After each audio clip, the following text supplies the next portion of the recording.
have Jackie go ahead and give a brief overview. There is agendas in the back if you don't have one as far as what we're going to be covering this evening. And I'm going to check those copies. Sure.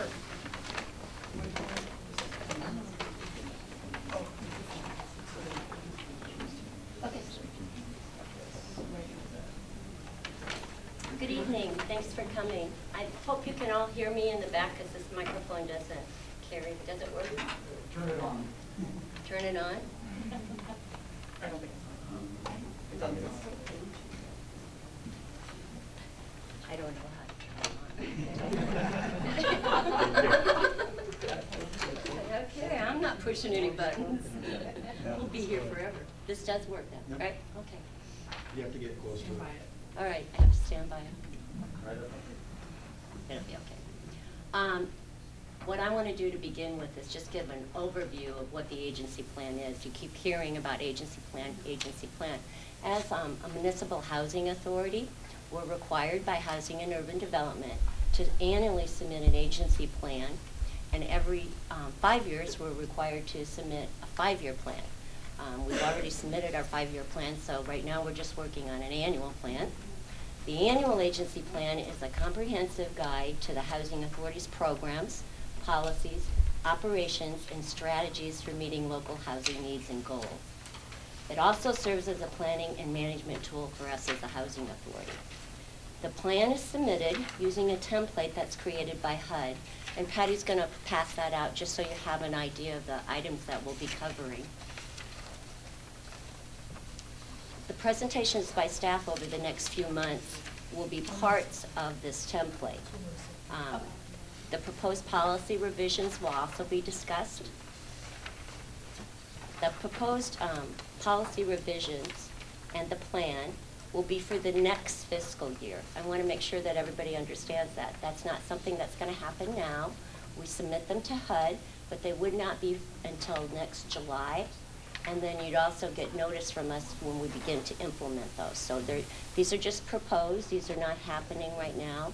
And I know many of you that are here this evening are participants either of the Section 8 program or the public housing program. So what we're proposing and what we're talking about would not be effective until next year.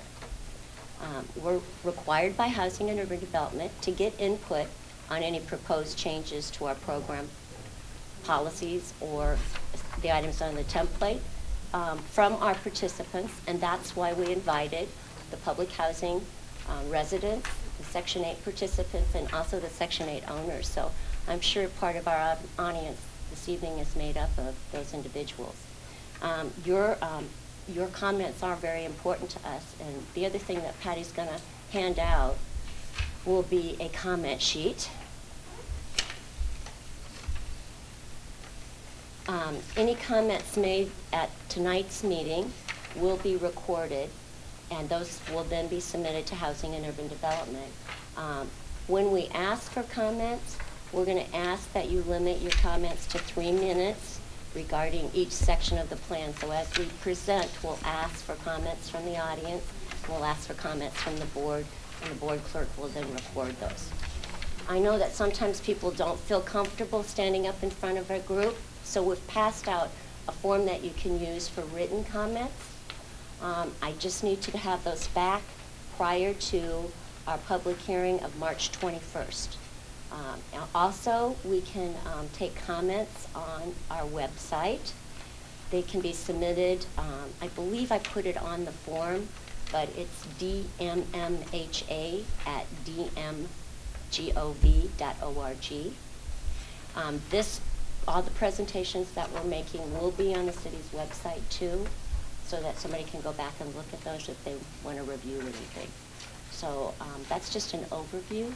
Are there any questions before I get started on the template? Yes, ma'am. I can't hear you. You can't? I'm sitting right here. I can't hardly hear a word you're saying. Sorry. I'm very sorry. I thought I was speaking into this. It sounds like you're whispering. Well, I don't have a very strong voice, but I will try. And I'm not going to make all the presentations, so I know there's some people here who can project much better than I can, but I apologize for that. Okay. Okay, the first item then, and I'll be presenting on that, and then we'll turn it over to other staff, will be on operations and management. Operations and management has 3 pieces to it.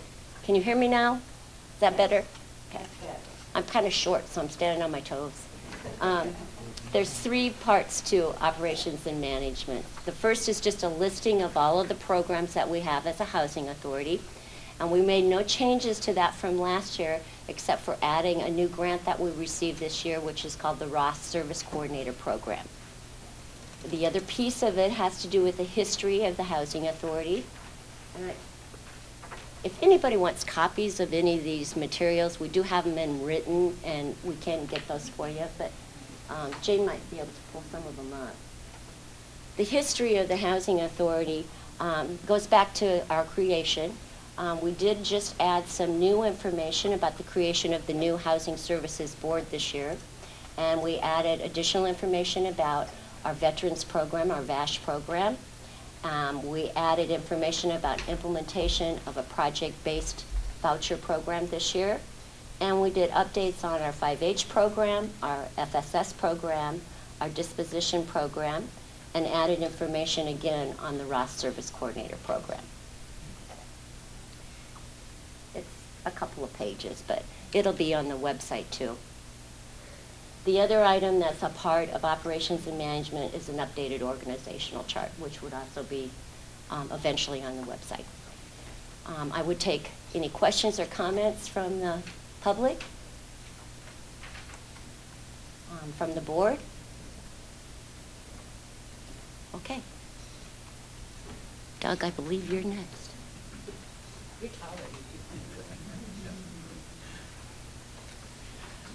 Good evening, everybody. My name's Doug Romig. I'm the Housing Services Director, and I'm just going to talk briefly about our Project 8, Section 8 project-based vouchers. This past year, we issued an RFP, request for proposals, to issue up to 50 project-based vouchers, and we did make 2 awards. We awarded 12 vouchers to the YMCA and 38 vouchers to the new Central Iowa Shelter and Services. The difference between a regular voucher and a project-based voucher is that the project-based vouchers stay with the units. So tenants that are on the waiting list within the Section 8 program can choose to enter into the project-based locations, such as the YMCA, which is currently active. The SIS development is still under construction. And then if our existing waiting list participants choose not to enter into those living arrangements, then the YMCA can solicit residents or tenants for their locations, and then submit them, refer them over to us for our process and our screening for eligibility. So we, as part of that RFP, depending on the demand, we may look at doing this again in the future. We did receive more requests than what we're able to provide, but we have not made that determination yet at this point. So, are there any questions from the public regarding our project-based voucher program? Anything from the board? Thank you. Marcy is up next with a couple topics.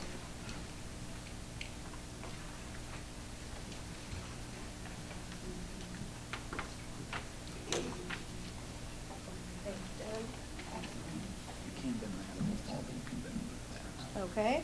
I have a pretty loud voice anyway, so it shouldn't make a difference.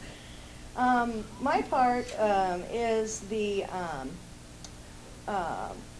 revisions to the PHA plan elements that govern the eligibility, the selection, and admissions policies and waiting list procedures. These are also covered in our policies when we go through those.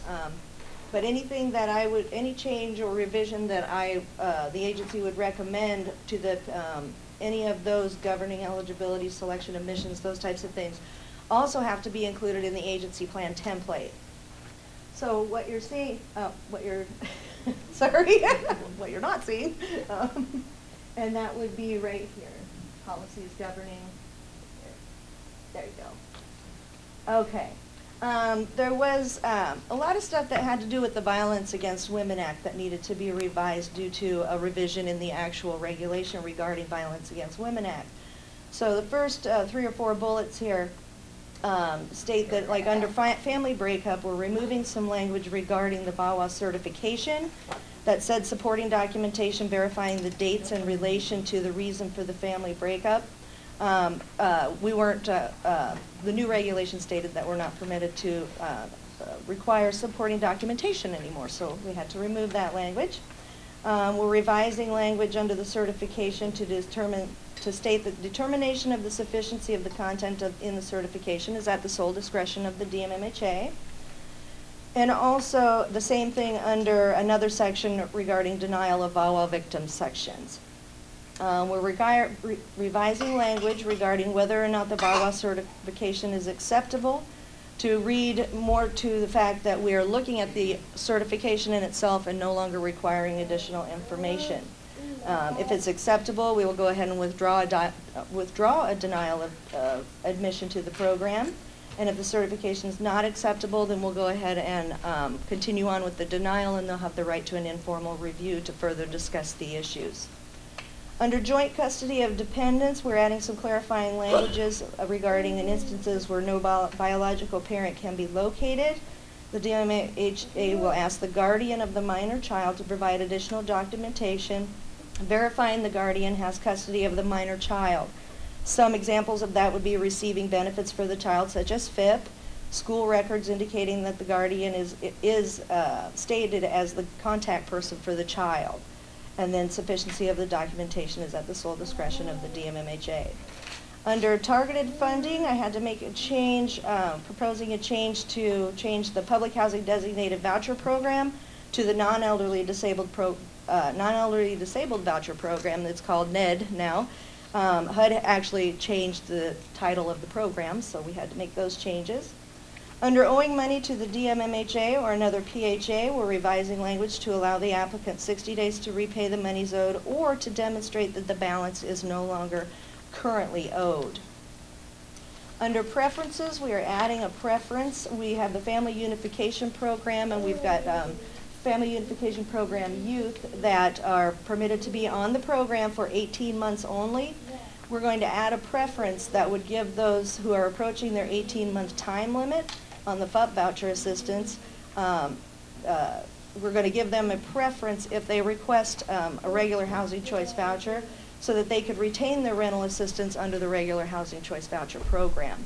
Otherwise, after the end of the 18 months, they would not be receiving assistance any longer. So this gives them the opportunity to apply for the regular housing choice voucher program before their Family Unification Program runs out.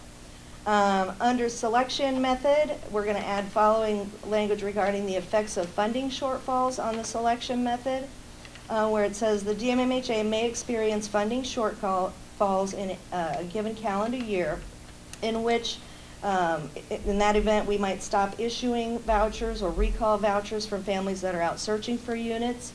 And if we do that, when we go back to issuing vouchers again, what we will do is to have all of our special purpose vouchers, the non-elderly disabled, the HUD Veterans Affairs, the VASH program, and the FUP families would be the first ones in line to be reissued a housing choice voucher if we ever had to withdraw or stop issuing. Under applying for assistance, revising the language regarding address changes to read that if that families are advised to notify the application specialist in writing if their address changes.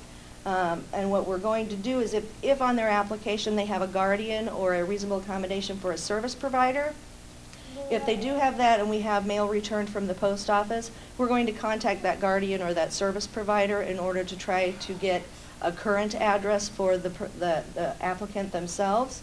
So it's not like an automatically you're retired because your mail came back. We're going to give another opportunity for another contact person to give us the information. Under determining family unit or voucher size, we're going to revise the language regarding bedroom sizes assigned to read as follows. 2 minor children of the same gender will be required to share a bedroom regardless of age.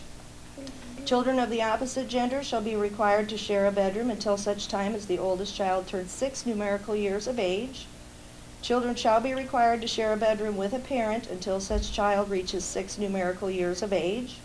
And a parent must have physical custody of a child under the age of 18 for at least 50% of the time, 183 days or more per calendar year, for the DMMHA to consider the child as a member of the family. And we're removing the following language: children of the opposite gender who are not 5 numerical years apart will be required to share a bedroom until such time as the oldest child turns 18 years of age. And those are the only changes or proposed revisions that we have for selection, eligibility, and admissions in the waiting list procedure. Any comments from the public on that? Any comments from the board?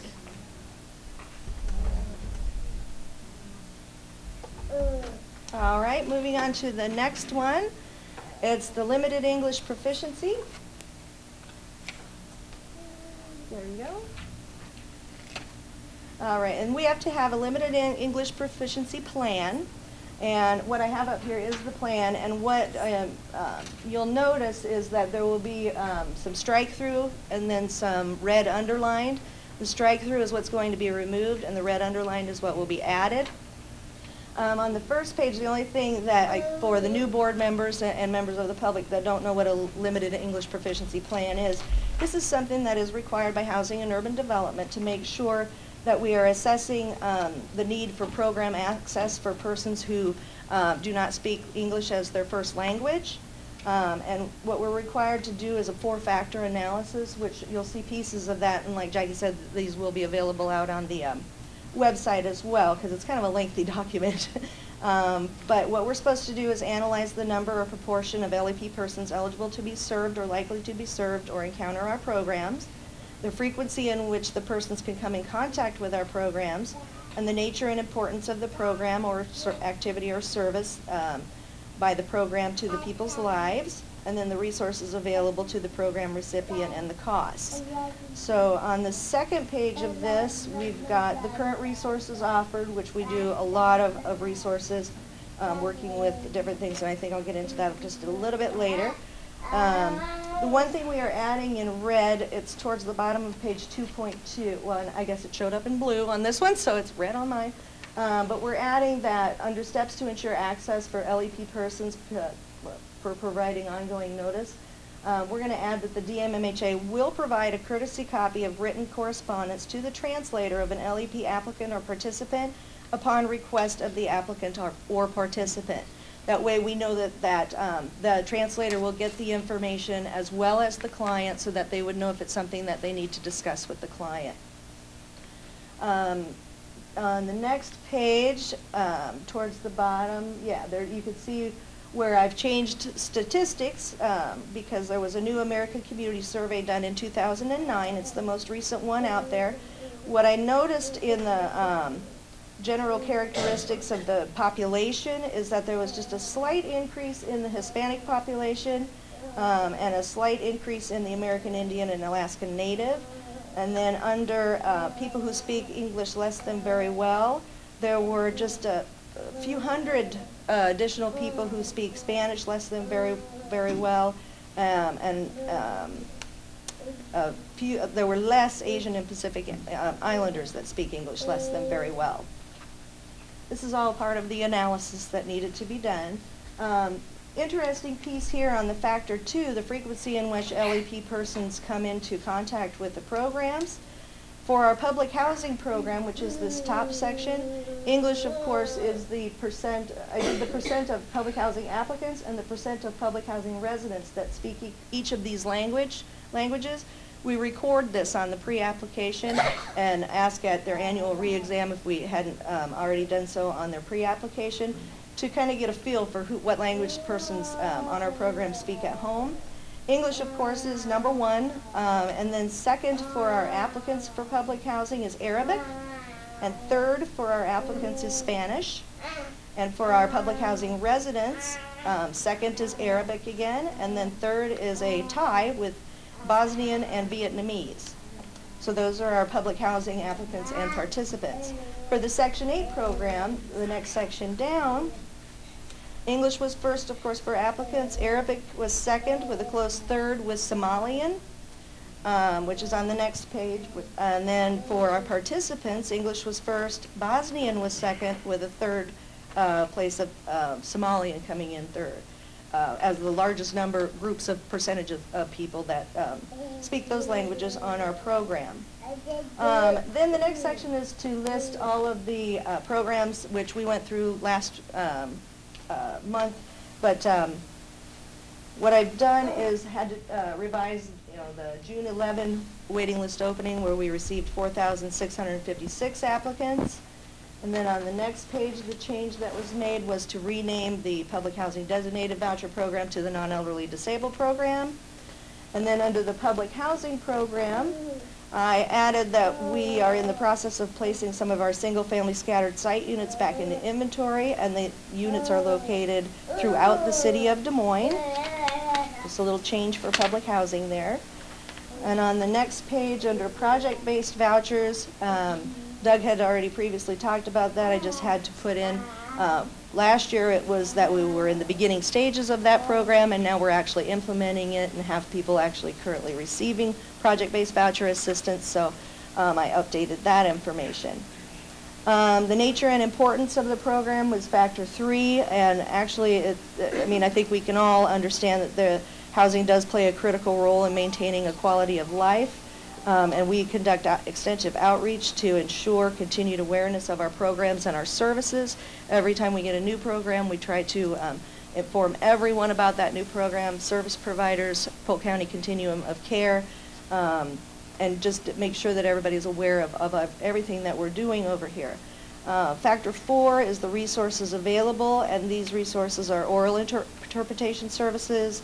We work with the Bureau of Refugee Services. We have some resident participation funds that are available to translate public housing documents if need to be. And the City of Des Moines in itself has a list of city employees that could be translators who speak, write, or read a language other than English. We have LEP persons are permitted to use an interpreter of their own choosing if they want to. We have document translation that we do through the language line interpretation services. We also have the translation line in both Spanish and Bosnian that informs the clients that if they need a document translated to contact the person that signed the letter, we put that on the bottom of every letter and every notice that comes out of our agency. So if a Spanish or Bosnian speaking person doesn't understand what the letter says, they're informed to contact the housing authority or their case manager, the person that signed the letter, and then we can get on the language line and actually get that interpreter online and read the letter to them. Just another way of reaching out to try to get them some more access to our services. Our inspection division has also implemented a form translated in those that identifies that there are inspectors and that they are to they're there to conduct an inspection and to let them know if there's anything that they would like the landlord to fix. And then we also use all of HUD's forms that are translated. And there are several of them out there in several different languages. So HUD's been on the ball for that. So based on our analysis, that what we could tell from the population and persons that speak English less than very well, Spanish turned out to be the language that would be actively translating at this time. And then we're considering translating outreach and application materials upon request of the general population or the current participants, if it's determined financially possible to do so. We've got a bunch of resources that we can do, and document translation is another one as long as the funding permits us to do so. So that's it for limited English proficiency. Does anyone have any questions from the public?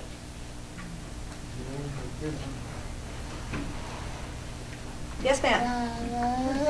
The one part about the Vietnamese and so forth, does that mean that if they want to learn, if they're in the program for housing, if they want to learn English, you would help them learn the language? That's not really what this is about. However, we could do a referral. Our FSS program that you might have heard about earlier would be one that if they would like to join that and do English as a second language, that might be an asset for them to go into that program. If that's something that they wanted to do, or we could do an active referral to a place that would provide English as a second language, as long as they let us know. Because we have a couple in our building lives next door to me, and they're Vietnamese, and they only speak Vietnamese. They don't speak any English. Right. If that's something that they... That's why I was wondering. Okay, yeah, and if that's something that they would like to do, they should contact the housing authority. I'm sure we could refer them to someone. Ma'am, can we get you Oh, to I'm state sorry. your name so she can record it? Oh, okay. And if you're are you in the public housing program? Yes, I Yeah. am. That's what I thought. I'm Kathleen Dillman. Kathleen, okay? Yes, and you need my address? No, we just need to know. Public You're housing probably- program, Kathleen? Yes. Okay. I am. I think that's all we need. Thank you, Kathleen. Okay. Any other comments from the public? Any comments from the board? Yes, John? When did we start the short vouchers for the YMCA and that? When did that begin? It's in place now. It's in place now. We had our first 10 under lease. They were awarded 12. We have our first 10 actually under lease effective November 1st, so they're receiving funding for that. And we're working on the other 2 for 12/1 start dates. So we'll be happy to have all 12 of them leased up for a 12/1. That's good. Yeah, very exciting. Any other questions from the board? All right, thank you.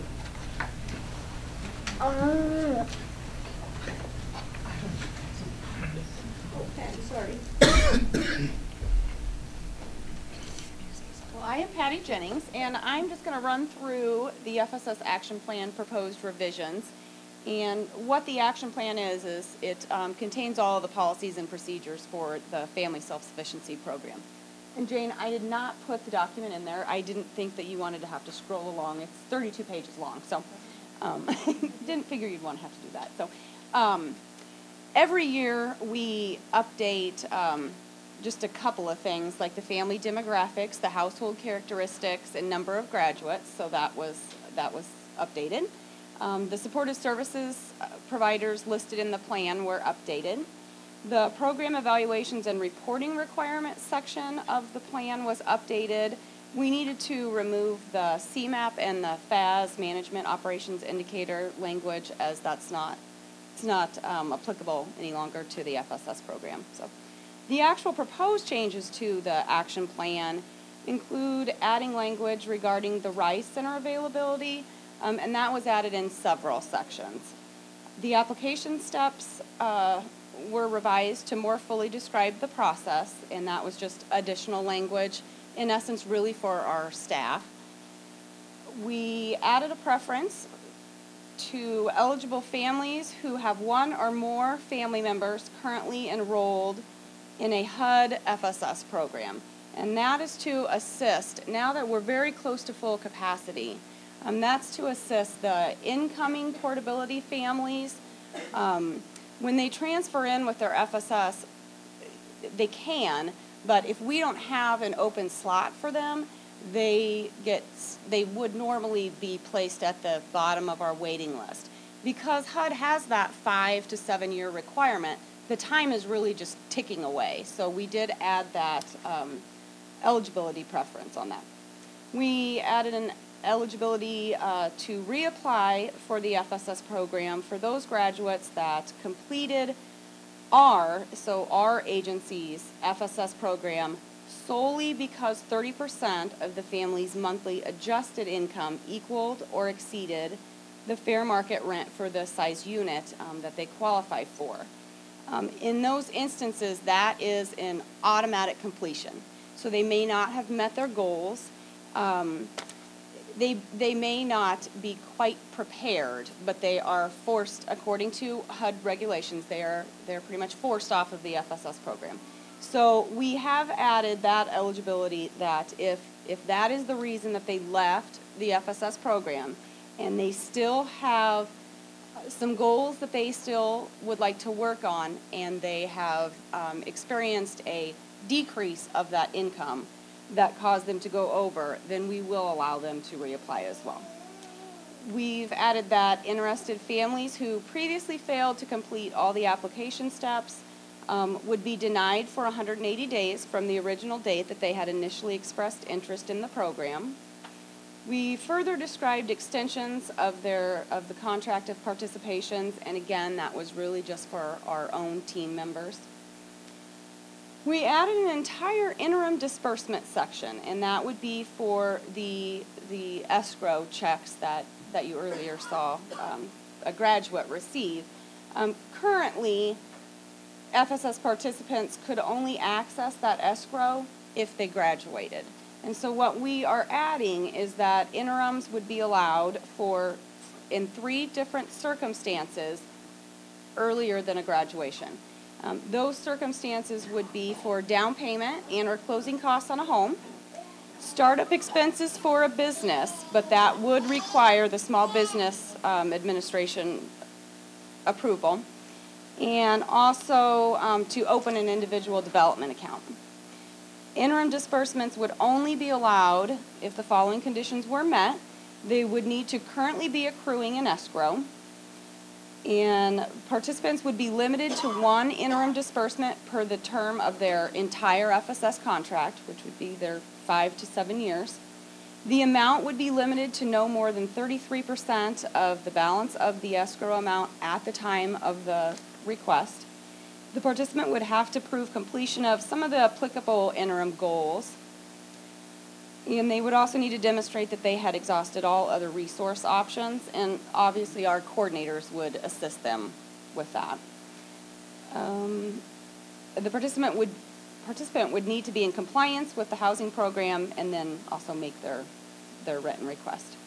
And the last proposed revision would be that we are deleting all the escrow procedures.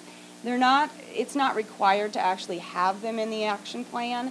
And what happens is if we come up with a little tweak on the procedures, we'd have to wait until this annual time frame to actually be able to change that. So, are there any public comments or questions? Any board comments or questions on the action plan? The next document, and Jane, this is the Community Service and Self-Sufficiency document. This document has 3 sections. You can see the first is any programs relating to services and amenities that have been provided or offered to assisted families. We have added 3 additional ones. The first is C, and that we are actually in the process of hiring a family service coordinator for the public housing residents living at Royal View Manor and the scattered site units. And that coordinator will be responsible for coordinating available resources in the community to meet residents' needs, and will coordinate or conduct educational workshops for public housing participants. And the second one is there all the way at the bottom. I think it's O. We did add that the Rice Center, which opened in August, it is located at Royal View Manor, provides access for Royal View Manor residents and also FSS participants to a computer lab, and provides direct access to service providers who can assist with financial, educational, or employment-related activities. And the third additional one in that section is P, the very top page.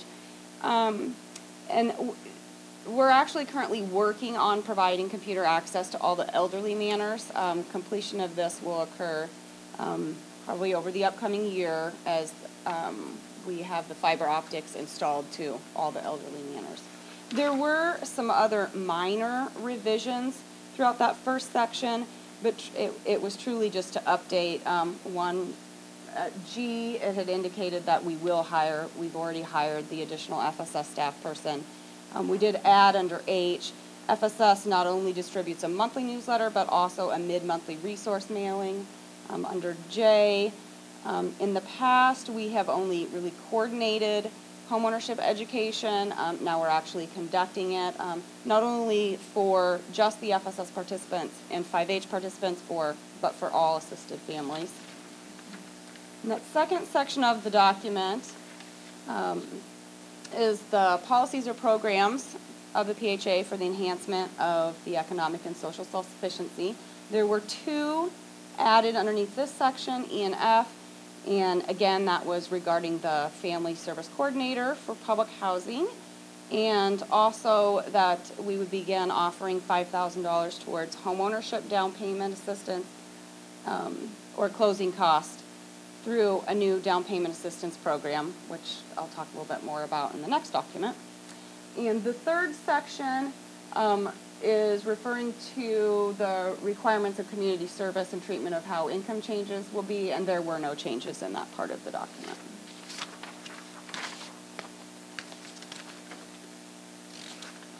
Any public comments or questions? Any board comments or questions? Moving right along.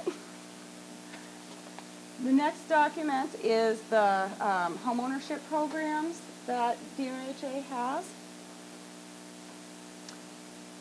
Both in the 5H homeownership program and also in the Section 8 Housing Choice Voucher homeownership program, we have deleted some language. And under the conversion of the 5H affordable homeownership program to a Section 32 plan, all of the actual units have been stricken out, but the actual number remains the same. There are still 27 units in that. These are they're 5H that I think we were thinking of converting to Section 32. Is that correct? I'm not sure on this part of the document. The 27 that are remaining, Yeah. those are the ones for sale through the homeownership program. Oh, okay. Yeah. That wasn't really just demolished. No. Under the Section 8 Housing Choice Voucher homeownership section, we just added some language that just indicated that we did implement that program July 1st, and we are accepting applications for that program. And the last one is just the addition of the down payment assistance program. And what that is it will provide up to $5,000 in down payment assistance or closing cost assistance. That would be per eligible family. Individuals are eligible if they are participating in our Housing Choice Voucher homeownership program, in the 5H program, or a Section 32 homeownership program if we should ever in the future create that. Families do have to have a total family income at or below 80% of the Des Moines median income, and they will have to complete homeownership education and also a one-on-one credit counseling session. Are there any public comments or questions on that document? Any board comments or questions? Well, I don't know. Go ahead, John. When I had the brochure, it said you have at least a $20,000 year income. For the For the- Section 8 homeownership program? And then there's a senior thing. I haven't been able to get down here to talk to you people yet. Yep. About that. If The senior part. Right, and that's just indicating that you're not required to work, because that is a HUD requirement on that program, so that's what the senior part is that you're referring to. But the $20,000 is still a requirement. The amount that's still a requirement. Oh, so you still have to have $20,000, right, for that program. Both of them. Oh, Yes, 5H for is, yes, that would be correct, yep. That's a HUD requirement, John.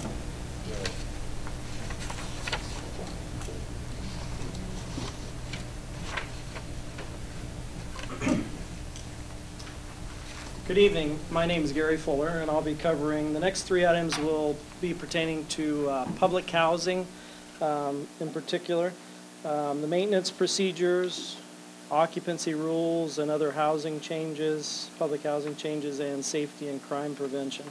We'll start with maintenance procedures and make it pretty short and simple. We have no recommended changes for this year.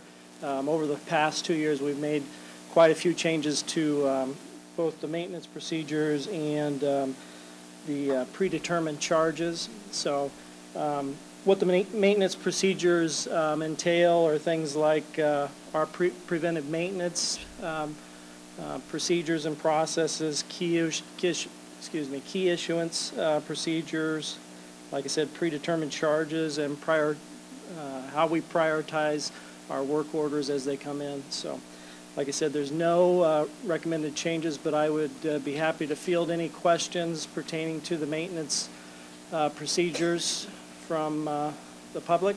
Is there any questions or comments? about the board? Okay, we'll move on to the next item, which is occupancy rules and other public housing changes. Again, pretty short and sweet. The only item that we are changing is under Section 2 of the dwelling units, so it's quite a ways down. Under number 4, exterior, we're removing the language of satellite dish installation is not allowed at our manors. We're removing that because we're exploring some options as far as putting some centralized dishes at those locations. So to give our clients and tenants some different options as far as those services go. So with regards to the occupancy rules, that's the only changes that we have. Is there any comments or questions from the public? Yes. Are you talking about the senior centers? Yes. Are like on Oak Park and Correct. Could we get your name, ma'am? Jacqueline Baum? And you're with Public Housing, correct? Yes. Okay, thank you. Any other questions? Yes. Are you also talking about Southview Manor? Yes, ma'am.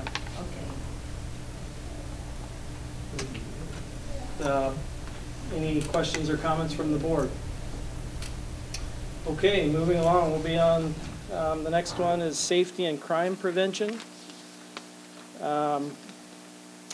Again, there's only one recommended change to this, and it has to do with our, over the past several years we've experienced as an agency some significant funding cuts, so we have to be prepared to be able to make adjustments as needed. And under number 2, we've had hired off-duty police officers in our building at Royal View Manor for some time now, and providing security services. And that's something that we need to put the language in there, and we'll evaluate the feasibility of continuing this service in the future, just in case we need to adjust some of our funding streams as we move forward. In addition to that, under number 3I, pertains to the same thing.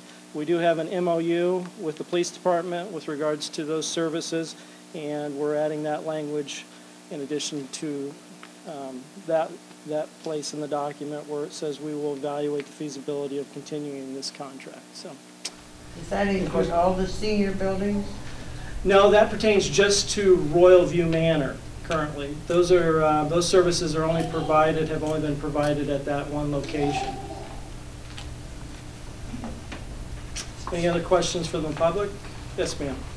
Yes, I have a petition here from Southview Manor that we had got up this week. We have had cars stolen this last weekend. We have had people breaking into the cars. Well, like I said, they were stolen, they were broken into, things were taken, and it says here that one gentleman's car was stolen between November 12th and 13th, and between Friday night and Saturday morning early. And other cars at the same time his car was stolen, other cars were broken into, and things in their cars were also stolen. And unfortunately, these people that needed to come and speak about this refused to come. I'm the only one, I don't even drive, but I'm the only one that's from Southview that would come and speak about this. But would you like this petition? Yeah, we'll take that. And Thank you. a lot of them have their apartment numbers and so forth on there. But we are asking for more security cameras there, and especially on the west side where there is no security cameras at all. And also, I have been at a lot of the quarterly meetings in our building. I have asked Elena before about this, why do we have security cameras at our building if you don't use them. Because over the last 5 years, we have had windows broken in cars and trucks, and those security cameras on the outside would show who did it. But the gentleman that had his car broken into at one point asked housing, Elena, if she would look at the camera to see who did it. She refused. And I've asked her a couple of times, why do you have the security cameras there if you won't check them? She had no reason, except for the fact, well, the money. And I said, well, if you've got the security cameras out there, why don't you use them? You know, and we don't have adequate lighting out there. Well, we're working with we've worked with the police department, and I know just recently we were designated as a crime-free multifamily unit, and that designation is at that building. And they came out and worked with our staff as far as lighting and some other features to the building that we added, different locks and things of those nature. So I know we've been striving to make things better at all of our buildings, and we are working with the police department to do that. Well, as far as this only particular... There's only 2 lights out there, 2 poles out there, one at this end, one at that end, and at this end here, the one light's been out for a week or 2. Yeah, we can look into that if there is a light out. I don't recall, but I know this particular incident that we're talking about, I know our staff has worked with in response to, and I don't know that this is the forum to get involved with that, but I was out just a couple days ago with Elena checking the cameras. Unfortunately, on that night, it was cloudy, and we couldn't get it very clear, so we worked to try to get a tape and work to try to get that, working with the police department, get that. But unfortunately, cameras aren't perfect. We have mechanical things police aren't up and perfect. down So. Southwest 9th Street all the time. A lot of times because there's a lot of drugs across the street in my area. And so the police are up and down that street every 15, 20 minutes. So why they didn't see something, or, somebody in the building wouldn't see something or hear something, is beyond me, because I'm faced towards the parking lot. And so, it's funny, I didn't hear anything or see anything. Yeah, and we couldn't recover anything from the tapes to help with that. So. Well, they don't check them because they refuse.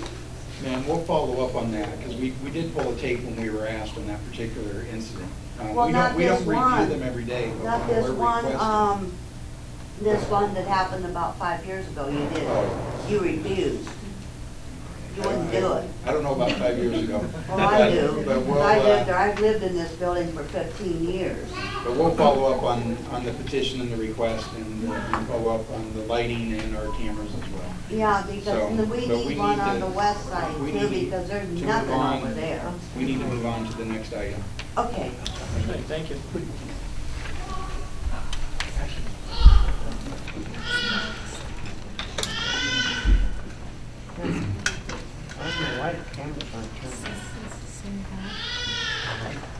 My name's Scott Littell. I'll be doing the next 3 items. The first one will be asset management. And basically, all this is, there's no changes. It's just a statement that says, on a monthly basis, we'll have meetings to discuss our occupancy rates, our monthly and year-to-date budgets, our waiting lists, our move-ins, move-outs, and all that other stuff that we're for the public housing and Section 8 programs.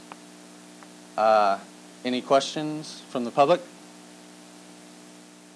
Any questions from the board? Okay.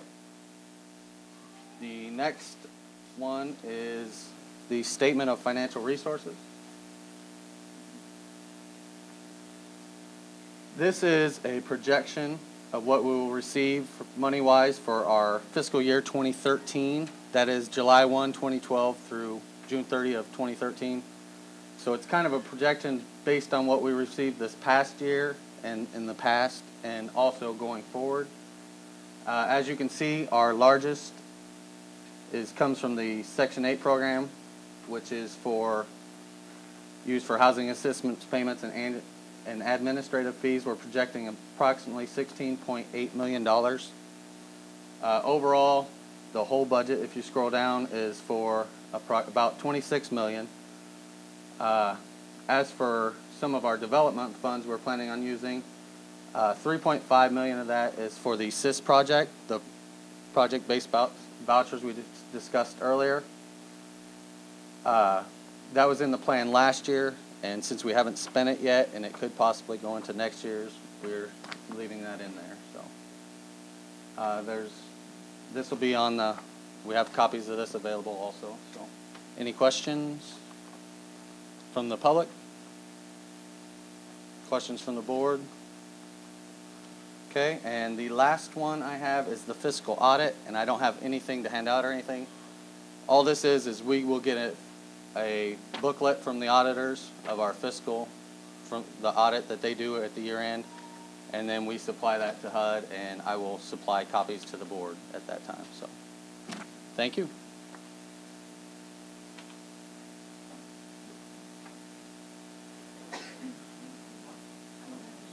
We want to thank everybody for coming out. That's the end of our agency plan presentation.